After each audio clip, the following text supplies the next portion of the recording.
Secret డాక్టరీన్లో ఈ మొత్తం పుస్తకము 7 స్టాండ్రాలు ఉన్నాయి. అందులో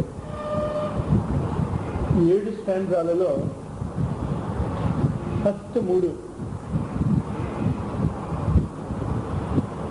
సంకల్పము,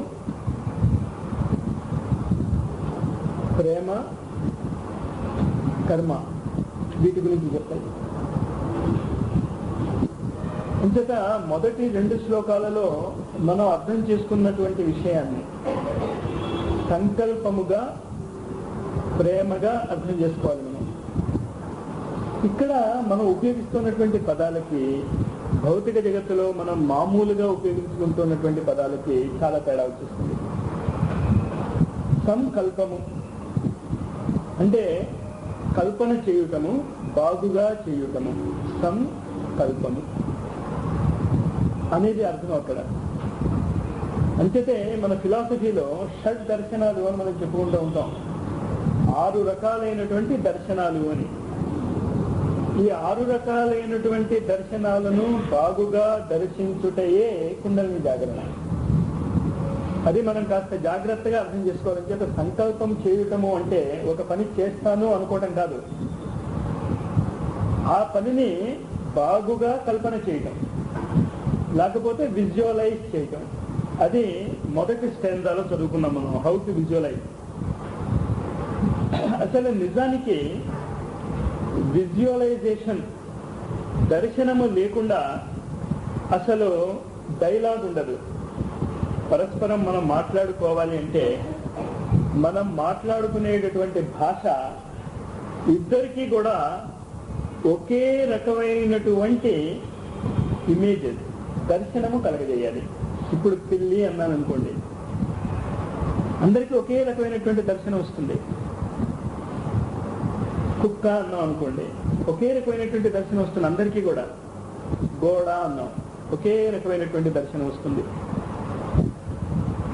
ఈ దర్శనాలు 6 రకాలుగా చేయొచ్చు మనం.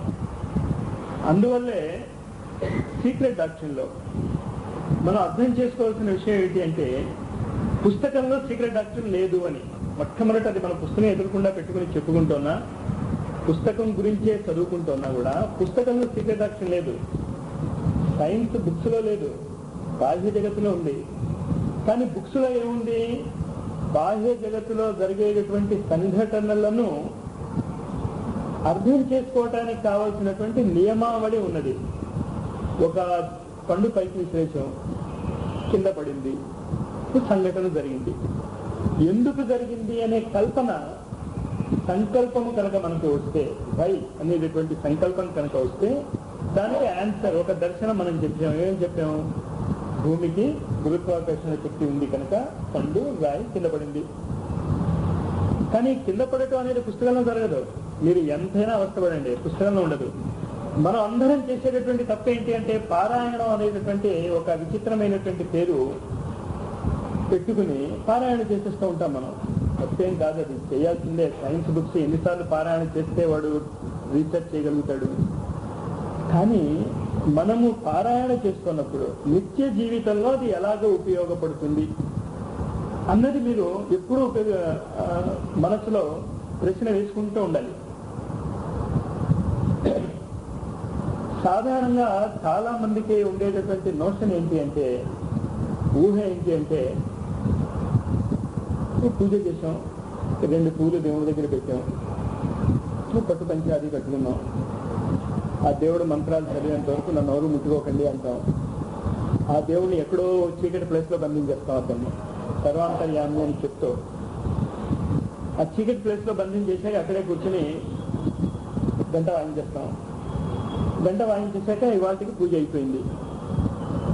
చూసే వాళ్ళకి అందరికీ కూడా హీజ్ ఎ స్పిరిచువల్ మ్యాన్, వీడికి భగవంతుడు అంటే నమ్మకం ఉంది, విశ్వాసం ఉంది, ఇతను భగవద్భక్తుడు అంటాం.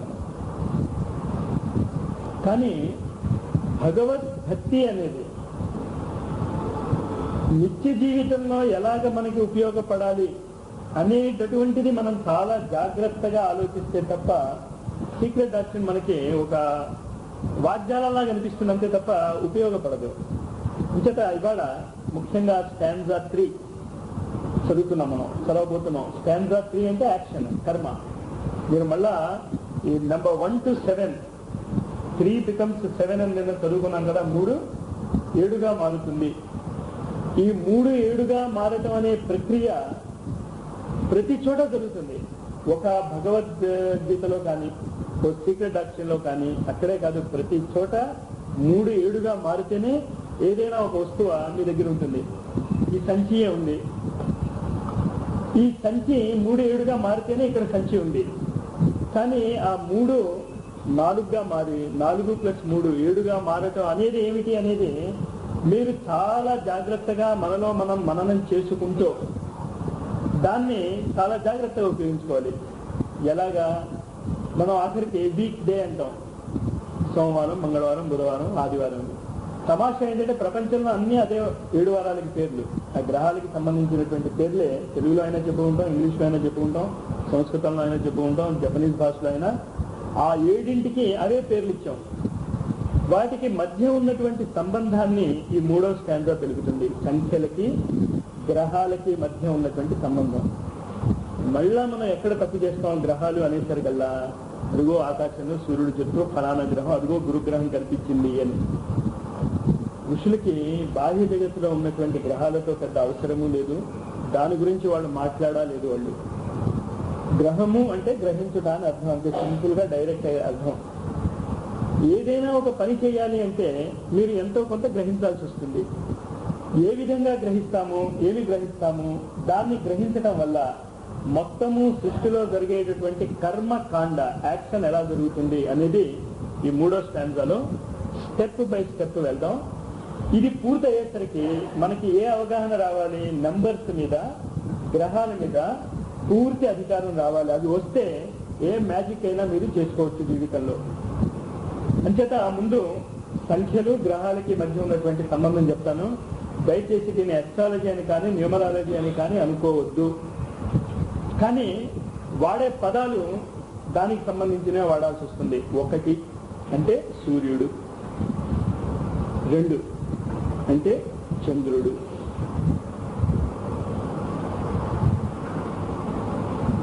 3 కుజుడు,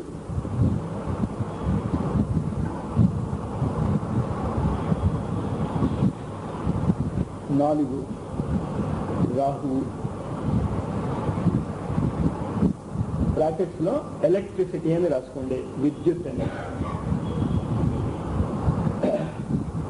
దాని పక్కనే ఆ 4 విద్యుత్ అని ఎక్కడ రాసుకున్నారో అక్కడే ఇంకోటి కూడా గుర్తుంచుకోండి. 2 రెళ్ళు కూడా 4గే, 2 + 2 కూడా 4గే.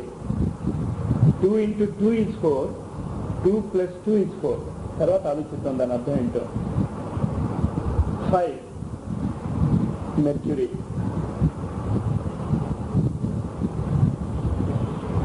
6 మెర్క్యూరీ అంటే బుధుడు, 6 వీనస్ శుక్రుడు, 7 కేతు,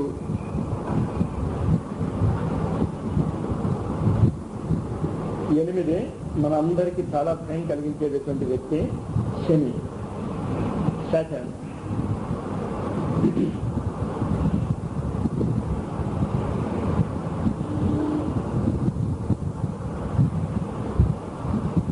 9.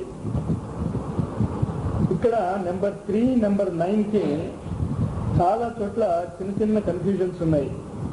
చాలా మంది 9 మార్స్ అని అంటే కుజుడని, 3 గురుడని చెప్తారు. నెంబర్ 3 గురుడని, నెంబర్ 9 మార్స్ అని. సీక్రెట్ డాక్టరీ దాన్ని రివర్స్ చేస్తుంది. 9 గురుగ్రహము, 3 కుజగ్రహం. ఇది మనం ఈ 3rd స్టాంజా ఇవాళ పూర్తి చేసరికి వీటి మధ్య ఉన్నటువంటి సమన్వయం మనం అర్థం చేసుకోగలిగితే, నేను కరెక్ట్ గా చెప్పగలిగాను. దాన్ని సమన్వయం కుదరకపోతే ఎక్కడో మిస్ అయిపోయాం మనం లింక్. ఆ లింక్ వెతుక్కోవాలి మనం. చూద్దాం. The last vibration of the 7th eternity thrills through infinitude. The mother swells, expanding from within without like the bud of the lotus.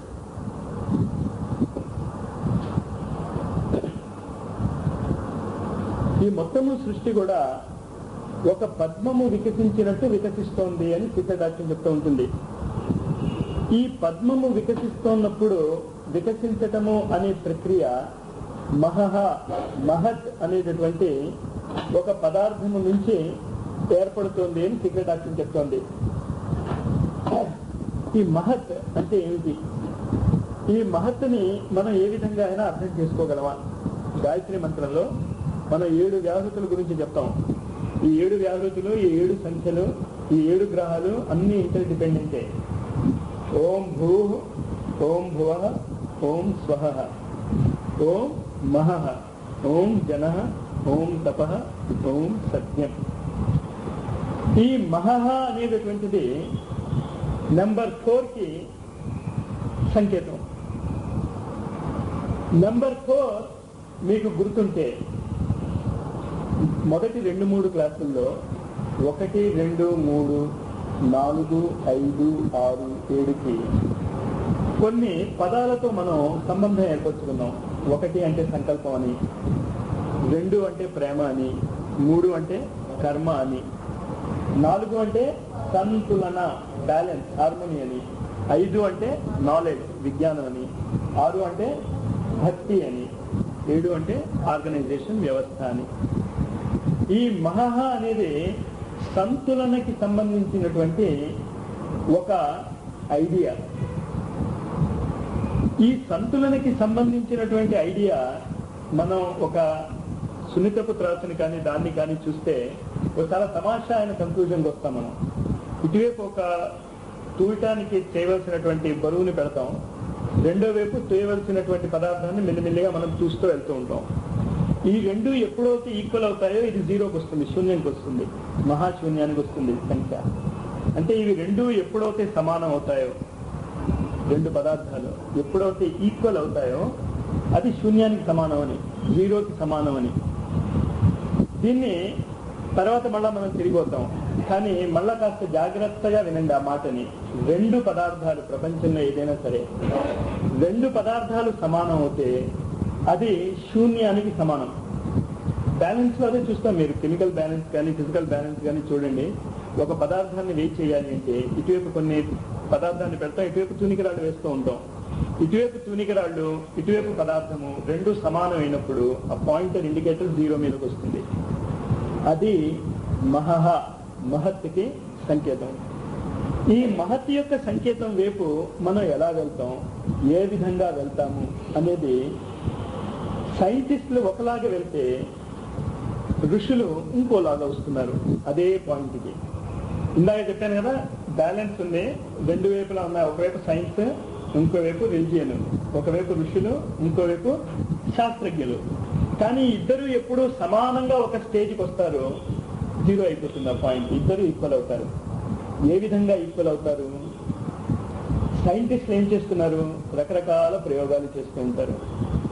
ఎందుకు రకరకాల ప్రయోగాలు చేస్తున్నారు? ఏదో ఒక సంఘటన జరిపించుకోవటానికి, లేకపోతే జరగటానికి. ఉదాహరణకి ఇప్పుడు మనకి చాలా యాక్టివ్గా, చాలా బిజీగా సైంటిస్ట్ అందరూ చేసేటటువంటి ప్రయత్నం ఏంటి అంటే క్యాన్సర్కి మందు కనిపెట్టాలి అని. క్యాన్సర్కి సైంటిస్టులు మందు కనిపెట్టినా కనిపెట్టకపోయినా అనేక మంది స్పిరిచువల్ పీపుల్ దగ్గరికి ఈ క్యాన్సర్ పేషెంట్స్ వెళ్తే క్యూర్ అయిన ఇన్సిడెంట్స్ మనలో చాలా మందికి తెలుసు, లేకపోతే విని ఉంటాం మనం. ఇక్కడ మహత్ అనే పదానికి అర్థం చెప్పటానికి నేను ప్రయత్నం చేస్తున్నాను. చెప్పగలనో లేదో అన్నదే మీరు చెప్పాలి. క్యాన్సర్కి మందు కనిపెట్టడానికి శాస్త్రజ్ఞులు చేసే పని యాక్షన్, కర్మ. ఏ విధమైనటువంటి కర్మ చేస్తున్నారు వాళ్ళు? ఈ మందు ఉంది, ఆ మందు ఉంది, ఇవి 2 కలుపుతాము, కలిపితే ఏమవుతుంది అని రకరకాల ప్రయోగాలు చేసి ప్రతి ప్రయోగము ఫెయిల్ అవుతూ ఉంటుంది. ఇది కాదు, ఇది కాదు, ఇది కాదు, ఇది కాదు అని. చివరికి వాళ్ళు ఇంకొక ఎక్స్పెరిమెంట్ చేస్తారు. ఇన్ని ఎక్స్పెరిమెంట్స్ అంతా చేసిన తర్వాత చివరికి ఎప్పుడో అప్పుడు ఎవడో ఒకడు చివరి ఒక నియమాన్ని కనుక్కుని ఈ క్యాన్సర్ యొక్క దాన్ని ఈ ఫార్ములాతో, ఈ నియమాలతో మనము క్యూర్ చేయొచ్చు అని వాడు పట్టుకుంటాడు. ఈ నియమం ఎక్కడుంది? క్యాన్సర్ ని ఫలానా పదార్థాలు వాడి రోగాన్ని నయం చేయవచ్చు అనేటటువంటిది ఎక్కడ ఉన్నది అనేది కనుక మనం ఆలోచిస్తే, ఋషులు పర్జన్యము అనేటటువంటి పదం వాడుతూ ఉంటారు. పర్జన్యము అనే పదానికి చాలా మంది మామూలుగా ఇచ్చేటటువంటి మీనింగ్ ఏంటి అంటే వర్షం కురవడం, అన్నార్ భవతి అని చెప్పుకుంటాం కదా. సీక్రెట్ డాక్టర్ ఏం చెప్తుంది అంటే మహత్ ఏ పర్జన్యము అని. మహత్ మహహ అని ఏం చెప్తున్నాం అదే పర్జన్యము. అందుకే మహాపురుషుల దగ్గరికి వెళ్తే సైంటిస్టులు ఏది చేయలేకపోతున్నారో ఆ అనుగ్రహ వర్షాన్ని వారు కురిపించగలుగుతున్నారు. ఇమీడియట్ గా క్వశ్చన్ ఏమొస్తుందంటే చాలా మందికి, అయితే మరి అందరి మీద కురిపించవచ్చు కదా, ప్రతి క్యాన్సర్ పేషెంట్ ఆయన దగ్గరికి తీసుకెళ్ళిపోతే క్యూర్ చేసేయవచ్చు కదా, ఏ నియమం వల్ల వాళ్ళు ఆ పని చేయలేకపోతున్నారు? ఇది అక్కడ కాపి సీక్రెట్ డాక్టర్ లో తను ఏం చెప్తుందో చూద్దాం. Therefore, the last vibrations of seventh eternity was foreordained by no God in particular, but occurred in virtue of the eternal and changeless law which causes the great periods of activity, the days and nights of Brahma.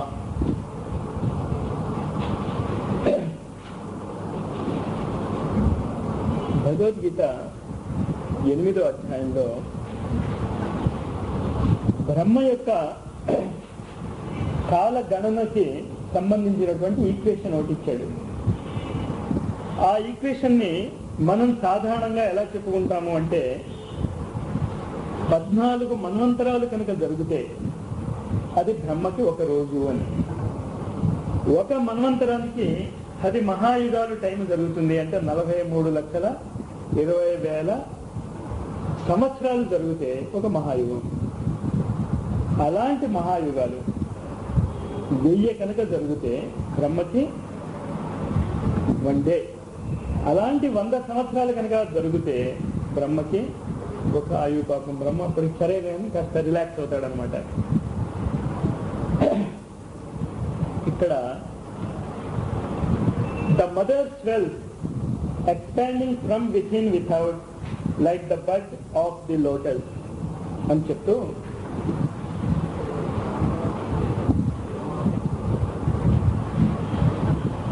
సృష్టిలో పర్జన్య వర్షము జరగాలి అంటే ఏమవ్వాలి? వర్షం కురవటానికి తగినటువంటి వాతావరణం రావాలి మనకి. వర్షం కురవటానికి కావలసిన తగినటువంటి వాతావరణం రావాలి అంటే ఐన్స్టీన్ గురించి చెప్పాను నేను మీకు. క్రోనోనిసిటీ అనేటటువంటి పదం వాడాడు అతను. మీరు థియరీ ఆఫ్ రిలేటివిటీ ఎలా కనిపెట్టగలిగారు అని అడుగుతారు. అంటే 2 జవాబులు చెప్తాడు అతను. ఒకటి ఏమని చెప్తాడు అంటే it is in the air, వాతావరణంలో ఉంది. వాతావరణంలో ఉంది అంటమైనా మహత్తులో ఉంది అన్నా ఒకటే. వాతావరణంలో ఉంది లేకపోతే మహత్తులో ఉంది అనే పదం వాడినా ఒకటే. రెండోది ఏం చెప్తాడు? ఐన్స్టీన్ ముందు వరకు కూడా న్యూటన్ చెప్పినటువంటిదే వేదవాక్కు. న్యూటన్ ని మించి మనం ఆలోచించకూడదు అనేటటువంటి ఒక భావన ఉంటే ఈయన ఏమన్నాడు? I thought Newton may be wrong. మీరు 2 పనులు చేయాలి మహత్తులోకి మీరు వెళ్ళాలి అంటే. అంటే మహాపురుషులు అయిన వాళ్ళు ఎవరినైనా చూసుకోండి మీరు. ఎవరినైతే మనం మహాపురుషులు అయ్యాము అంటారో వాళ్ళు 2 పనులు చేస్తారు. ఆ కాలానికి కావలసినటువంటిది వాతావరణంలోంచి తీసుకుని ఆ కాలానికి అనుగుణ్యంగా కావలసినటువంటి ఒక కొత్త ప్రతిపాదన చేస్తారు. దాని తర్వాత ఇదివరకు ఉన్నటువంటి విశ్వాసాలను కానీ ఆచారాలను కానీ బ్రేక్ చేస్తారు వాళ్ళు. అంచేత మహత్ అనేది ఈ 2 లక్షణాలు కలిగి ఉంటుంది. ఒకటి, అంతవరకు ప్రపంచంలో లేనటువంటి ఒక కొత్తదాన్ని తీసుకొస్తారు వాళ్ళు. తీసుకొచ్చే ముందు వాళ్ళు ఏం చేస్తారు? అంతవరకు ప్రపంచము ఏ లాజ్, ఏ నియమాలు ఆధారంగా ముందుకెళ్తుందో ఆ నియమాలని కాదు అంటారు. ఉన్న నియమాల్ని కాదు అని, లేని నియమాలను సృష్టించటము అనేటటువంటి స్టేజ్ని మహత్ అంటాం మనం. ఈ మహత్ ఎప్పుడైతే ఉంటుందో అప్పుడు మాత్రమే ప్రపంచంలో మార్పులు సంభవిస్తూ ఉంటాయి, విత్తనాలు పురోధి చెందుతూ ఉంటాయి. అంచేత ఒక విత్తనం మీరు ఏ విత్తనమైనా నాటండి. ఇక్కడ మన అగ్రికల్చరల్స్ నాటుతూ ఉంటారు కదా, ఇదంతా కూడా మహత్వాలే జరుగుతుంది. ఎలా జరుగుతుంది అన్నది తర్వాత సెకండ్ లైన్ లో చూడండి. The vibration sweeps along, touching with it shift wing the whole universe and the germ that dwelleth in darkness, the darkness that breathes over the slumbering waters of life. మహత్ అనమాట అది, లేని సృష్టించాను. అంచేత the vibration sweeps along, touching with its Swift wing the whole universe and the germ that dwelleth in darkness, the darkness that breathes over the slumbering waters of life. తర్వాత sentence కూడా చదివి ఎక్స్ప్లెనేషన్కి వెళ్దాం బోర్డు మీద.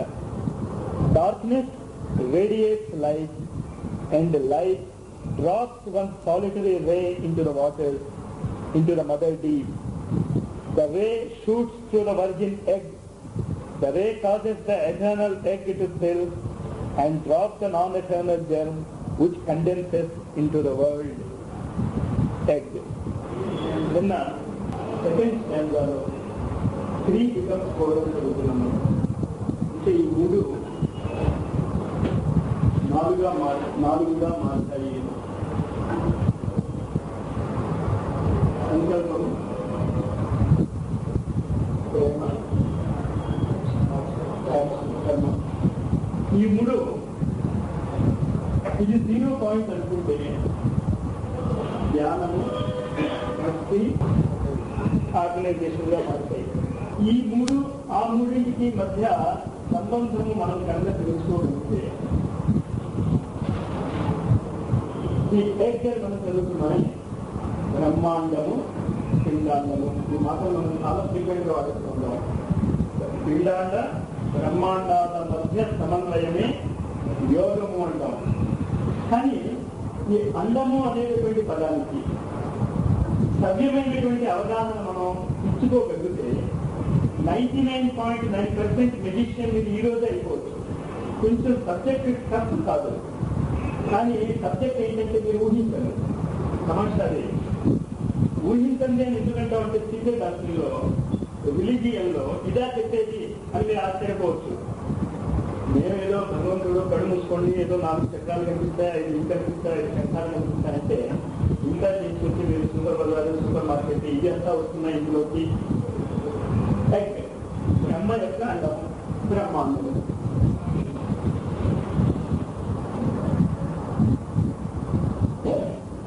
దీన్ని మామూలు ఎగ్గుతో పోల్చండి. ముందు from known to unknown, తెలిసిన దాని నుంచి తెలియని దాన్ని ఎదుగు వెళ్తాం.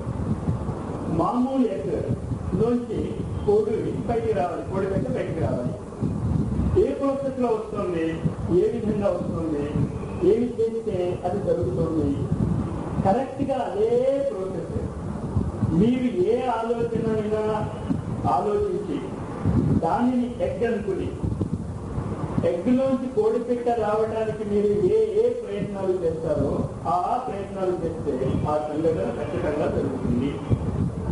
అది పిండాండ బ్రహ్మాండాల మధ్య సమన్వయము అంటే ఏ విధంగా జరుగుతుంది, ఏం చేస్తుంది అనే దానికి ఇది కూడా ఒకసారి ఆలోచిస్తున్నాము.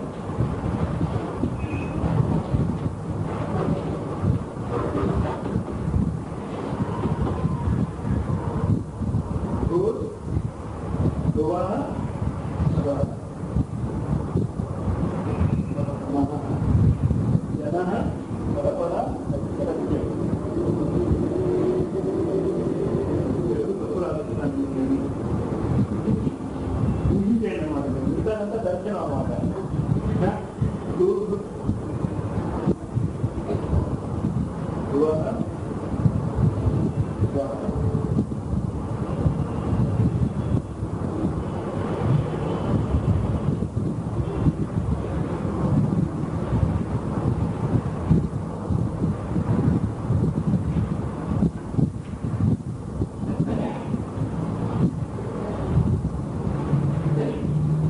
ఈ మధ్యది ఒక మిర్రర్ అనుకుంటే, ఒక అర్థం అనుకుంటే, ఇక్కడ మనకు కనిపిస్తున్నటువంటి మనస్సు నుంచి వచ్చినటువంటి కోరికలు, కోరికల నుంచి వచ్చినటువంటి పృథ్వీ. ఈ మూడు కూడా యాక్చువల్గా ఎగ్జిస్ట్ కావటం లేదు, దీంట్లో రిఫ్లెక్ట్ అవుతున్నాయి అంటాం. కొంచెం జాగ్రత్తగా దీన్ని ఆలోచించుకోండి. ఆలోచిస్తే ఒక చాలా విచిత్రమైనటువంటి సత్యం గోచరిస్తున్నారు. అద్దం ముందు ఎవరైనా నిల్చున్నారనుకోండి, అద్దం ముందు వీడు ఎంత దూరంలో నిల్చుంటాడో అద్దంలో ఉన్నటువంటి ప్రతిబింబం కూడా అంత దూరంలోనే ఉంటుంది. అంటే ఇక్కడే అద్దం ఉంది, నేను ఇక్కడ నిల్చుంటే నా ప్రతిబింబం ఇక్కడ ఉంటుంది. అక్కడ ఆయన ఉన్నారు కనుక ఆయన ప్రతిబింబం అంత దూరంలో పడుతుంది కనుక నిజంగా చెప్పాలంటే దీని యొక్క ఎగ్జాక్ట్ రిప్లికా ఎంత అవుతుంది, ఇది అవుతుంది. సత్యం యొక్క ఎగ్జాక్ట్ రిప్లికా. విషయం సరిపడిన విషయం రానున్నది. కానీ పృథ్వీ అంటే ఫిజికల్ ఎగ్జిస్టెన్సే భగవంతుడి యొక్క నిజమైన స్వరూపము. కానీ ఎటువంటి స్వరూపము? రిఫ్లెక్టెడ్ ఇమేజ్ మాత్రమే. దీన్ని కరెక్ట్ రూపం చూడాలి అంటే మీరు ఇటువైపు రావాలి. దీన్నే ఇక్కడ ప్రతిబింబాన్ని చూడకుండా స్వరూపాన్ని అర్థం లేకుండా చూసుకోగలగడం అనేది మీరు ఊహించగలిగితే ఆ స్థితికి వెళ్తాం.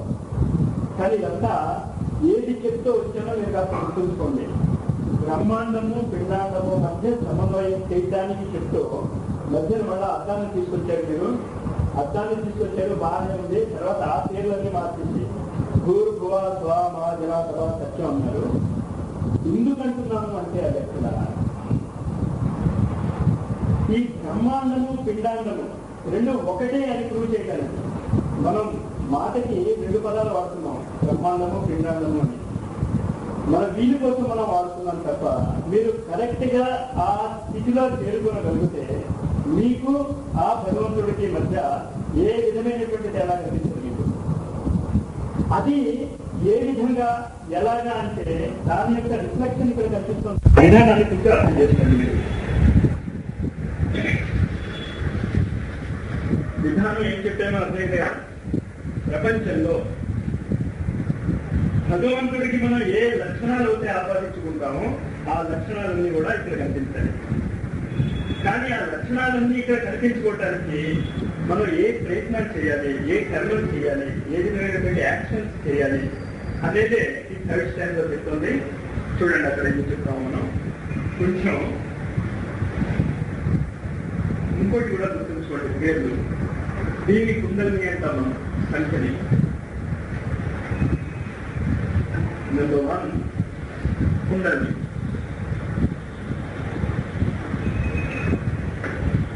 మూన్, చంద్రుడు, సూర్యుడు.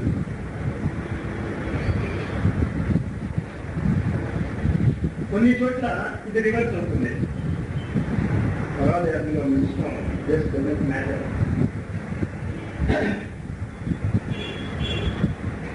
శ్వాస లోపలికి వెళ్ళిపోతున్నది ముక్కు ద్వారా.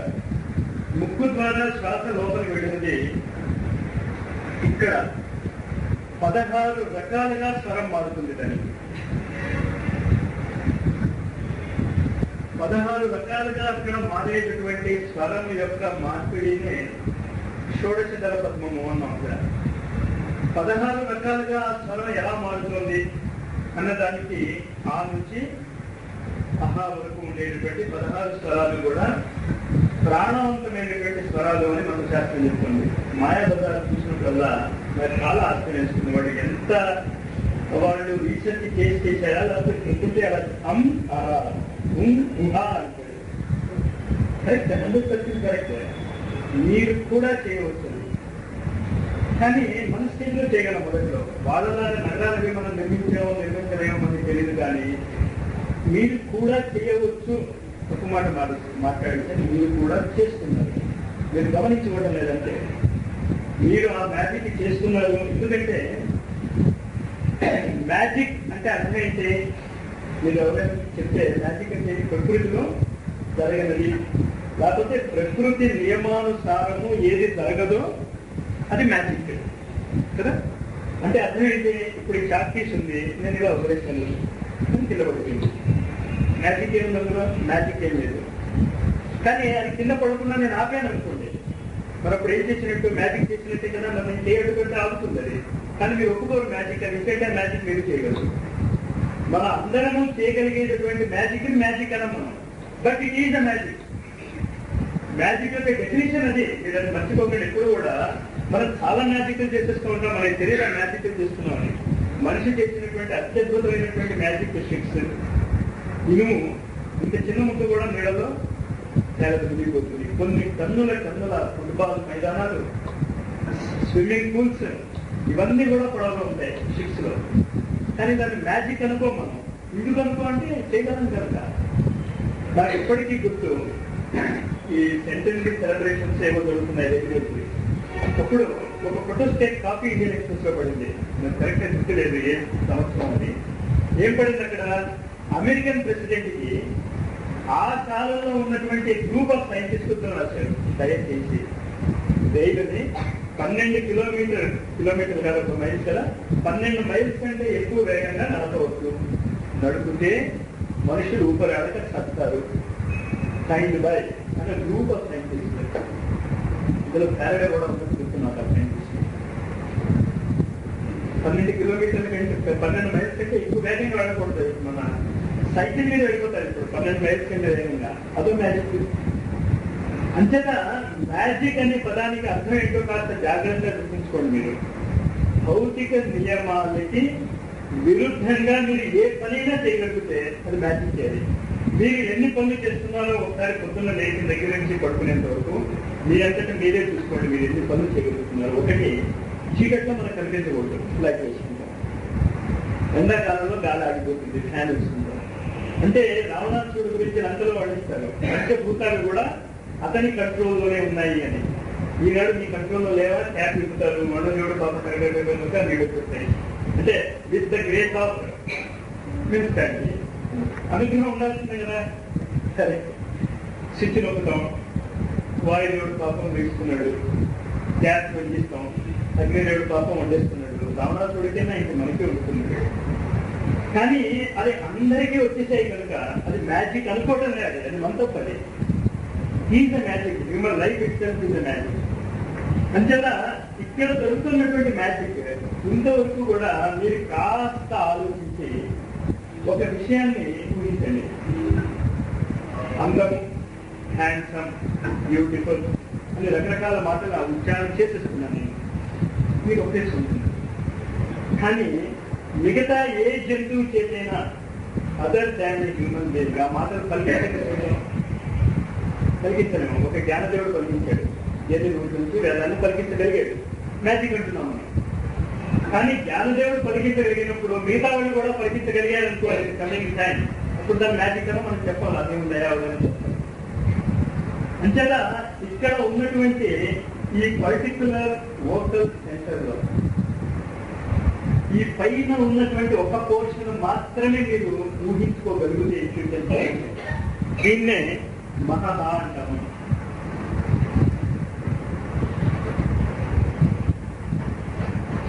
అంటే మహత్తరమైనటువంటి పనులు కానీ మహత్తరమైనటువంటి కార్యాలు కానీ మీరు ఏదైనా చేయదలుచుకుంటే ఇక్కడ నుంచి ఆవిష్కరిస్తాయి.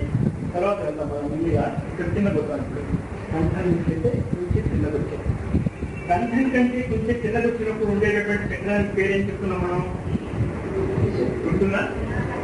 కంఠం కంటే చిన్నది అనాథం. ఇది వాయువు. ఇక్కడ మ్యాజిక్ గురించి మాట్లాడుతున్నాను నేను. శబ్దము, సౌండ్ ఇక్కడ నుంచి ఇక్కడికి వచ్చే లోపల శబ్దం నుంచి వాయువుగా మారుతుంది. ఈ శరీరంలో జరుగుతున్న ప్రక్రియ గుర్తించడం లేదు. హార్ట్ సెంటర్, అనాథం. అక్కడ నుంచి వాయువు ఇంకా కిందకి తిరుగుతుంది, అగ్నిగా మారుతుంది. దీన్ని మణిపూరక చక్రము అంటాం. ఇంకా కిందకు వస్తుంది, జలముగా మారుతుంది. స్వాదిష్టాన చక్రము ఇంకా కిందకు వస్తుంది, మూలాధారము, గంగము,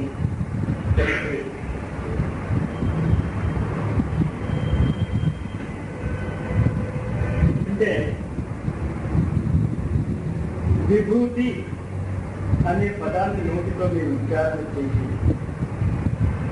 దాన్ని వాయువు, అగ్ని, జలముతో కనుక కంబైన్ చేస్తే మీ చేతిలో అది విభూతిగా మారుతుంది.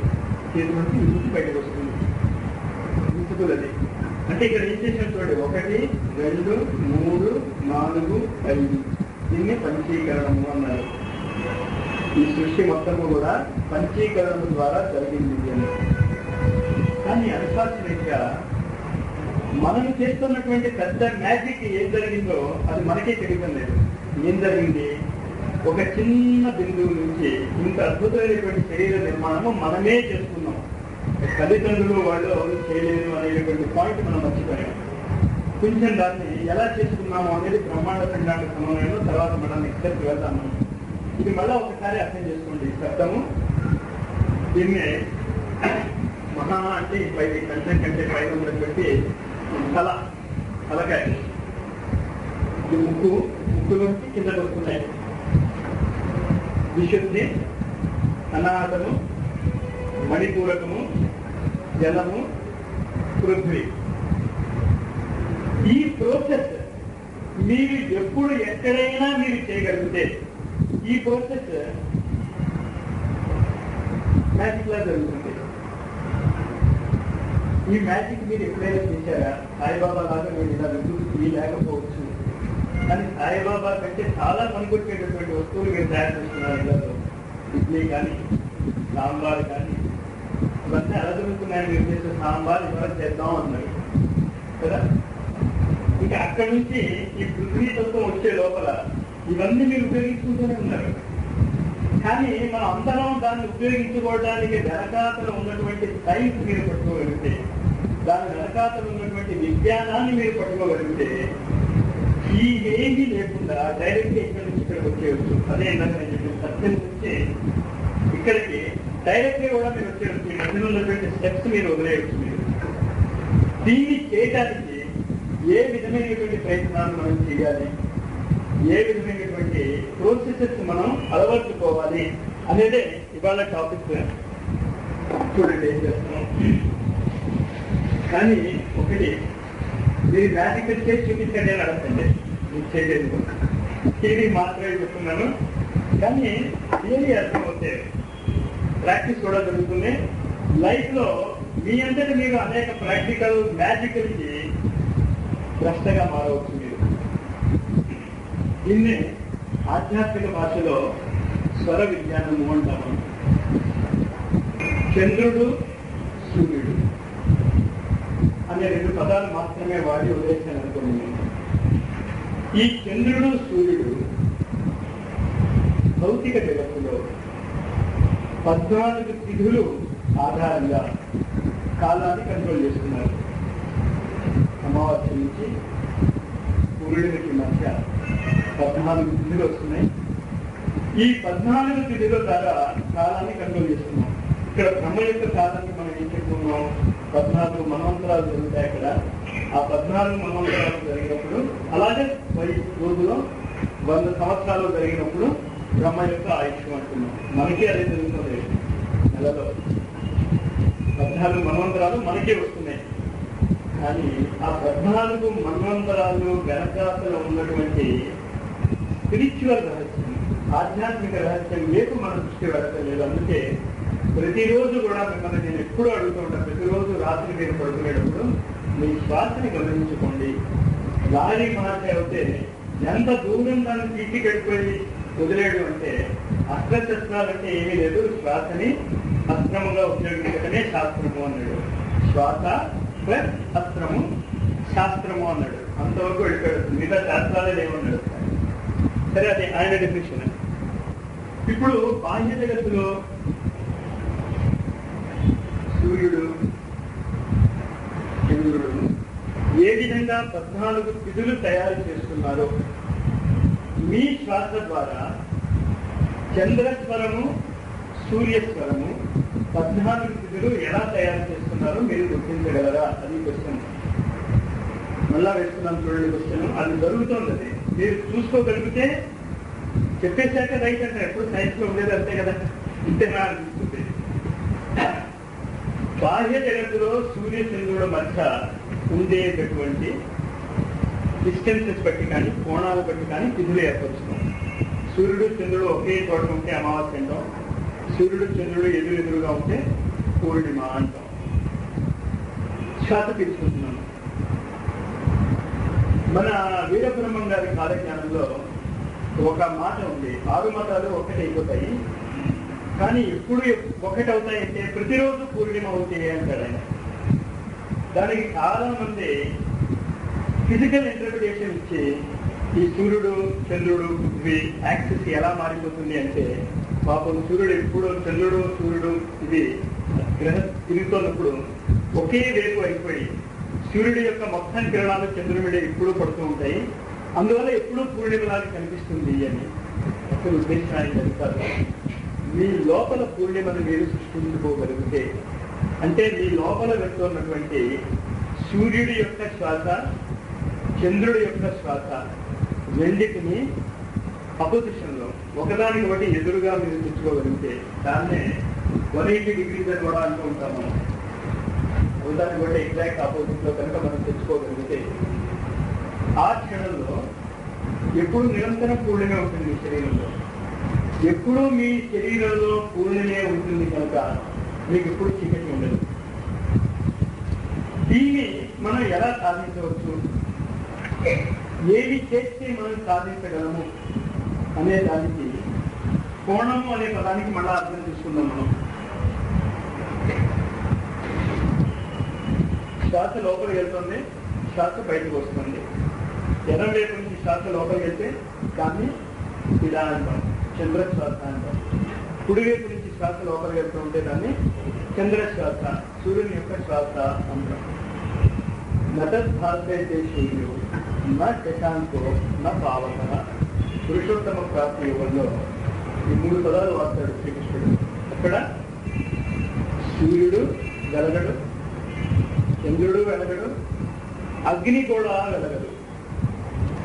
ఈ 3 వెలగనటువంటి పరిస్థితుల్లో ఎప్పుడైతే సాధకుడు చేరుకుంటాడో యద్గత్వ నా నివర్తంతే, ఎక్కడికైతే వెళ్ళి మళ్ళా వాడు తిరిగి రాడు.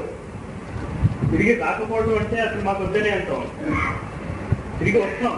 కానీ తిరిగి వచ్చిన వాడు వెళ్ళినవాడు కాదు. కొత్తగా బాంబేకి చాలా ముసలి దంపతులు వెళ్ళారు. లిఫ్ట్ ఎప్పుడు చూడలేదు వాళ్ళు. ముసలాగా లిఫ్ట్ ఎక్కింది, ఇళ్ళ ముందే లిఫ్ట్ ఎక్కింది, తలలో చూస్తున్నాడు, ఎక్కడో తలకెత్తిస్తుంది, ఏమైంది.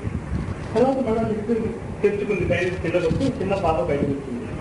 ఇది బాగుంది అంటున్నాడు. చూసావా ఇదేదో ఎంత గొప్ప యంత్రం కనిపెట్టేశారో బాంబే వాళ్ళు. ముసలివాళ్ళు లోపలికి వెళ్ళిపోయి బయటకు వచ్చేటప్పుడు కృష్ణుడు బయటకు వస్తున్నారు అన్నారు. యద్గత్వా ననివర్తంతే తద్ధామ పరమమ్మ. అలాంటి లిఫ్ట్ ఎక్కాలన్నమాట మనం. ఎటువంటి లిఫ్ట్? ఎక్కడికైతే మనం వెళ్ళామో వెళ్ళిన వాడు తిరిగి రాడు, మళ్ళా ఈశ్వరుడే తిరిగి వస్తాడు. ఎలా తిరిగి వస్తాడు, ఏమని తిరిగి వస్తాడు అనే దానికి స్టాండ్లో 6 వస్తాడు చూద్దాం మనం.